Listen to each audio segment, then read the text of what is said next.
Shalom, kita bertemu sekali lagi dalam ruangan renungan harian kita 25 Mei 2022. Perumpamaan tentang 10 gadis. Matius 25 ayat 11-12.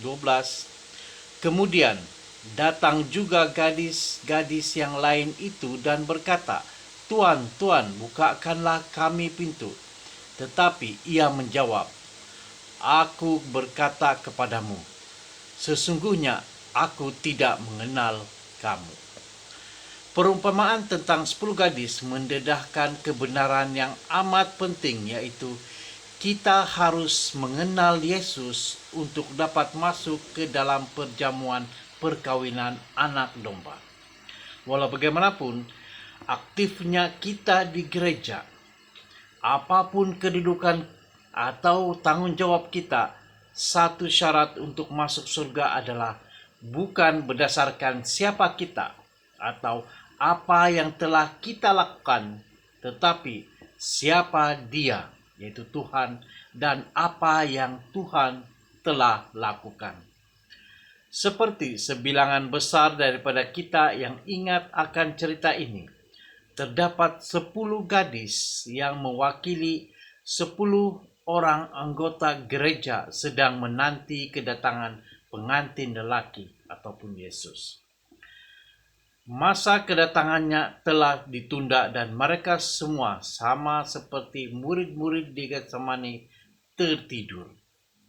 Malahan gadis-gadis yang baik pun tertidur ketika seruan sesungguhnya pengantin lelaki sudah datang berkumandang.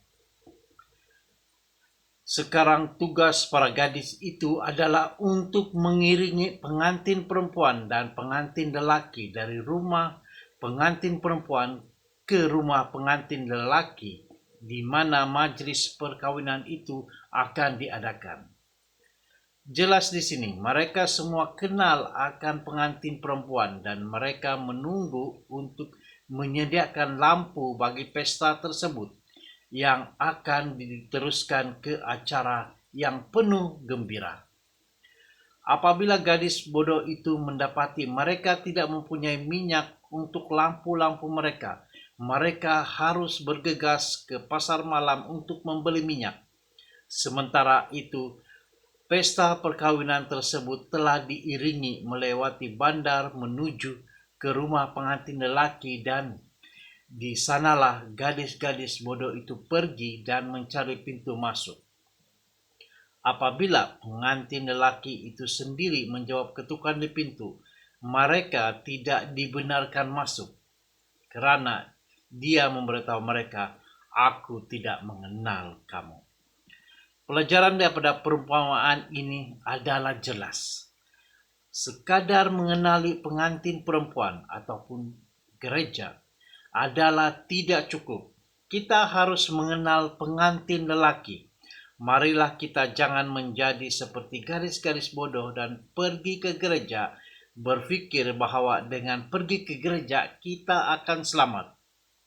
Juru selamat sedang menunggu untuk masuk ke dalam hati kita setiap hari, dalam pemikiran dan kehidupan kebaktian kita, supaya kita akan menerima minyak keselamatan yang kekal. Mari kita berdoa.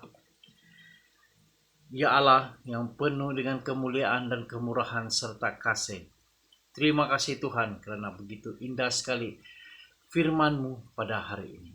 Biarlah firman-Mu itu menusuk jauh ke dalam hati kami dan memberikan kami satu kesadaran dan satu pertumbuhan dalam keimanan kami. Dalam nama Yesus kami berdoa. Amin.